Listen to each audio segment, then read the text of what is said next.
வாழ்க வளமுடன். அன்பர்களே, இந்த பிரபஞ்சத்தில் அனைத்துமே துல்லியமாக நடைபெறுகிறது என்கிறேன். புரிந்து கொள்ள முடியுதா என்று பாருங்கள். இயற்கையில் அதன் படைப்புகள் அனைத்தும் துல்லியம். உதாரணத்துக்கு, சூரியனை சுற்றி கோள்கள் துல்லியமாக சுழன்று வருகிறது. உதாரணத்துக்கு, புதன் சூரியனை சுற்றி வரும் எடுத்துக்கொள்ளும் காலம் துல்லியம், வேறுபாடு இருக்காது. இதேபோல் ஒவ்வொரு கோள்களும் சூரியனை சுற்றி வர எடுத்துக்கொள்ளும் நேரங்கள் துல்லியமாக இருக்கும். கிராவிடேஷன் ஃபோர்ஸ், புவி ஈர்ப்பு துல்லியம்.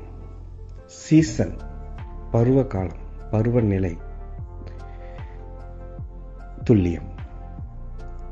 இப்படி ஒவ்வொரு விஷயங்களும், இரவு பகல், பௌர்ணமி அமாவாசை, இப்படி இயற்கையில் அனைத்து விஷயங்களும் துல்லியம்.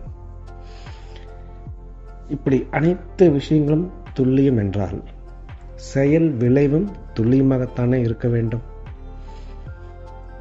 இயற்கையில் துல்லியம்னா இதுவும் கண்டிப்பா துல்லியமாக தானே இருக்கணும். சிந்திச்சு பாருங்க. அப்படின்னா இப்போ நாம் அனுபவித்து கொண்டிருக்கும் இன்பமோ துன்பமோ நாம் முன் செய்த செயல்களின் விளைவு.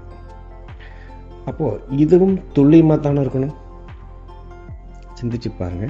அப்படின்னா நாம் செய்த செயல்களின் விளைவு தான் இப்போ நம்ம அனுபவிக்கிறது. அது துன்பமாகட்டும் இன்பமாகட்டும், அதுவும் துல்லியமாக இருக்கும்.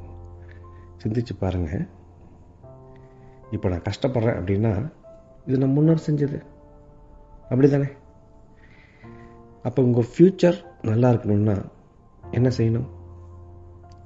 சிந்திங்களேன். வாழ்க வளமுடன்.